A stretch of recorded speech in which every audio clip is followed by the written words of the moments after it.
Hey everyone, welcome to another tutorial on the channel. 117 is just around the corner, and it seems at this point like Mojang have added pretty much every block that they're intending to add. So I've prepared a few designs behind me, and I thought we could have a little discussion about my thoughts on the blocks and what we could potentially do with them. So let's have a look. Alright, so first up today is candles, and a lot of these might seem very familiar to you guys. They have been everywhere on Instagram and Reddit and YouTube and everywhere, right? I probably won't be covering them a lot because most of these, and I'm looking at the corn, the cactus flowers, the wall sconches, and the chandelier specifically, can't even be done in survival. So really, there's just no point. But on the other hand, cattails are cool. The snail, I mean, if I see another snail, like seriously. And then the sword in the stone, like just...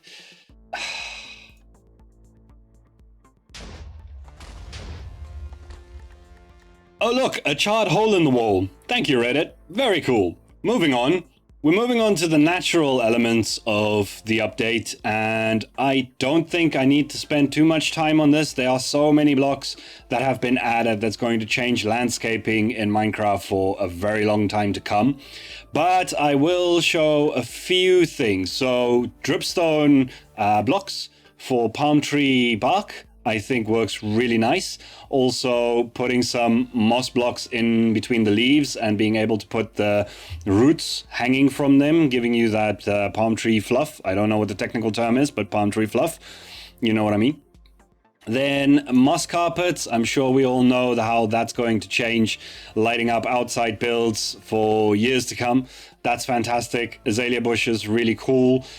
These leaves, the azalea leaves, they are quite, if you listen to them, dry. And they also have quite a dry color and texture to them. And I think these are going to be great in Oasis builds and just like arid themed builds in general. Also being able to put saplings onto moss now, but them not being able to grow is fantastic, because that means that we can finally start decorating with saplings without having to put string on top of it. So that's a great addition. Then moving along to this side, because I approach most of these things from modern to futuristic build style point of view, and I was thinking fairy lights around palm trees for beach bars and beach restaurants and those sorts of things. The lichen works perfectly for that. It's got a nice texture to it, and it will emit a faint light in the evenings or at night. Yeah, I like that idea of having fairy lights on my palm trees. Then, of course, every modern build isn't complete without a pond of some sort. And again, there are plenty of things that's been added that are going to make pond life a lot more interesting, like the drip leaves, the small drip leaves and the big drip leaves. Unfortunately, lily pads, even though I am in a mushroom biome, so it's very vibrant green, but even in other biomes, they don't quite fit in with the drip leaf colors. On a larger scale, this might work, but on small scale, I don't think these are going to go together very well. But the drip leaf on its own does a great job of a lily pad. And then we have the little lotus flower here, which could also be used, instead of candles, can also use an amethyst gem, because that looks really cool. And cattails. Cattails are cool. One of the few good uses for candles that haven't been completely overdone, in my opinion. And if they have, tough. It's still cool. Speaking of tough, the tough block itself is a pretty hard one to mesh in with other colors. I've been trying, and this is about the best I could come up with, mixing it in with a lot of different gray blocks, which segues over to our next discussion. So next I want to talk about the block palettes of some of these new additions. Some of them, pun intended, are just tough to work with, but it does kind of go really well with cyan terracotta and light gray concrete. Some of these other blocks are a little harder to mix in just because of the texture itself. At a distance, I think they'll be good for color gradients and things on a larger scale, But in smaller builds, I'm not too sure how we'd be using these very busy looking textures. The only one that I can see a decent use for is maybe that one for a children's bedroom ceiling, like a Starry Night kind of thing, or the raw gold ore for a barrel full of beans. I don't think I need to discuss why slate is good. If you don't know why slate is good, then I'm sorry, maybe you should just click off. No, please don't. I need the view. Anyway, the copper block palette and going through from warped to dark prismarine, I think is a fantastic block palette that we're going to be able to use in the future. I mean, just these two by themselves make for good ceiling or good roofs.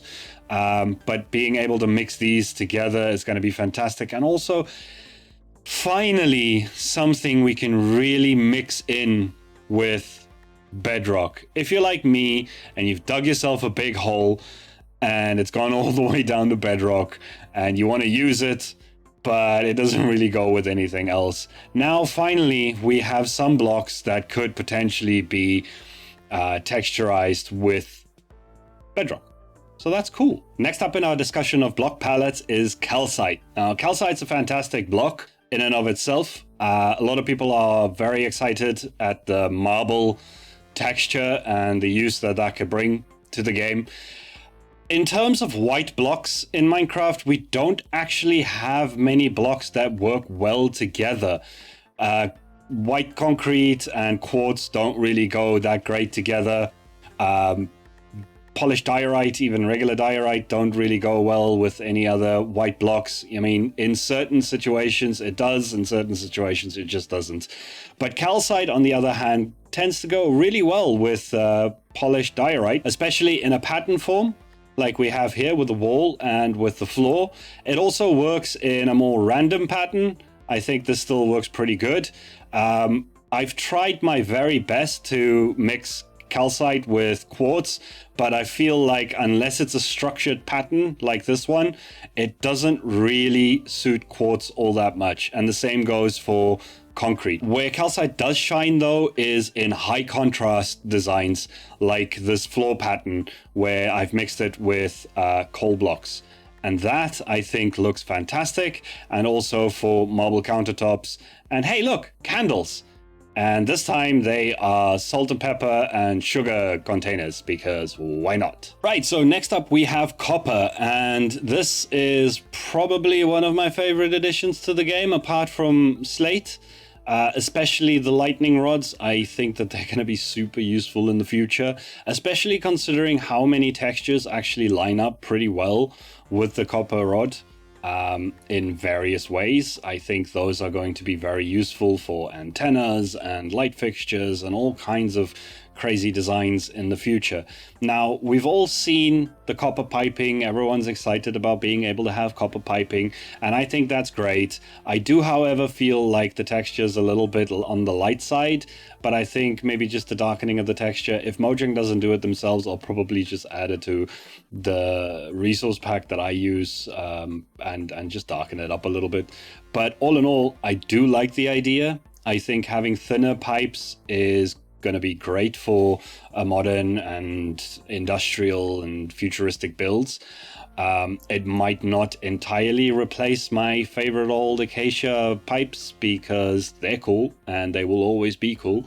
But then there's also some other fixtures that I think could be really handy to add some texture and some detail to builds. So we got some copper pipes here with the levers and some with acacia fences, and I really like that. We also have this light fixture up at the ceiling here, which it's pretty cool. You know, it's something different. It's not just the end rods, as you guys have probably seen many times before with the levers. Now you got the copper there, and I think that just adds a little extra flair to it. But also, we can finally do chandeliers in a modern setting that isn't just straight glass all the time, because up until now, the majority of chandeliers in a modern setting has always always have to been? I don't know what I'm saying. They've always had to be majority glass because Otherwise it turns into a wood thing, and then that's just not very modern. But this looks really cool, and I'm gonna play around because I do love a good chandelier. I'm gonna play around with more designs of this in the future for sure. But one of my favorite designs with the copper rods is this banister design, which I think is really cool. And hey, look, candles, because, you know, why not? Next, I want to have a little chat about lighting.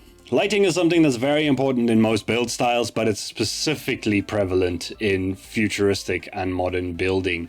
And there's a few new additions to the game. Hello, bats. Go away. There's a few new additions to the game that really give you some options to play around with. So I should say that it isn't as obvious in small scale like this, and it'll probably only come to shine properly, pun intended, when we have shaders and things for the next version of Minecraft. But I do want to go through some of this. So you have a building that you've lit up on the inside because spawn proofing, you know, you gotta. But then you want some of the rooms to be lit up, you want some of the rooms not to shine, and then you want some to be a little dimmer or something. So what I have here is a lit up room with regular glass, and all the light is spilling out like it should. Then I have a room with tinted glass that's going to keep the light in. So if you have this on a massive scale, you're going to have dark spots on the walls where the tinted glass is. And I think that's going to look pretty cool because, you know, sometimes you just have to light up the entire build on the inside. And this is going to be a good way to still be able to play around with the lighting. But then the third option here doesn't actually go together with these ones, but I thought it was a cool addition anyway, is using the lichen? Yeah, lichen. Using the lichen as like a lattice curtain on the inside of windows, and then having that faint light from the lichen shining through, so it kind of looks like dimmed lighting on the inside of the building, and some curtains hanging in front of the window. So that's pretty cool, and I'd like to see what these things are going to end up looking like with shaders on when we finally have that, and what it'll look like at a larger scale. Also, copper roof, very cool, and moss for hedges, pretty awesome.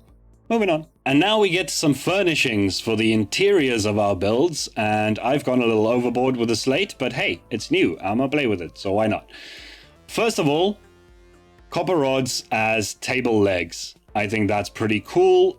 You can do it either this way around or the other way, like I've done here with these bar stools, which I think is pretty cool because that texture there actually fits into the little middle dark square there, which I think is quite fitting because it fits. Get it? And then, yeah, bar stools. Bar stools are pretty cool. New decorations for mantelpieces, you know, because we all know that guy that has a crystal and a rock and everything on his mantelpiece, and the same goes for bookshelves and stuff like that. So a few new decorations for your interiors. Jeez, English, please. A few new decorations for your interiors. And here we also have a copper rod that is meant to be a fire poker, which I just thought was pretty cool. Also, azalea bushes. I mean, yeah, azalea bushes. And last but by absolutely no means least is my favorite addition to the game, the glow item frame. Now, some of you might know that I'm building a cyberpunk city. Some of you might not know that, okay? Well, hi, welcome to the channel. I'm building a cyberpunk city. What does a cyberpunk city need in absolute abundance? Neon signs. The cyberpunk city needs neon signs. Okay, so I'm gonna need you to use your imagination on this one a little bit. Let's pretend that this is some kind of map art that is either graffiti or some kind of shop sign or something like that, right? We got two glow item frames here and one regular one, and this is the difference that they have at night. Now, that's cool and all. That's very neon at the moment, and that's not, right? But it's not emitting any light, and neon signs emit light. But if you add some glow lichen behind it, because it fits, and that works with invisible item frames too, by the way, because the lichen is completely flat against the wall, if you look at that. So that now emits a little bit of a light, and as you can see, it still doesn't light up the non-glow item frame enough to be as neon as that. So that is going to be my favorite addition by far. Being able to make neon signs with a faint glow that is just lit up, and you don't have to have like sea lanterns or glowstone or anything in your walls, so you don't have to worry about what's, you know, having too wide walls or anything like that. This is going to revolutionize the way I do Cyberpunk, and I'm hoping a lot of other people do it too. Alright guys, that's gonna do it for my thoughts on the 117 stuff for today. If you guys have found any of this useful, please hit that like button. It really does help out the channel. And if you're brand new, consider subscribing. Maybe check out my Atlantia series, because it's a lot of fun. And as always, I will see you guys in the next one. Have a fantastic day, and see ya.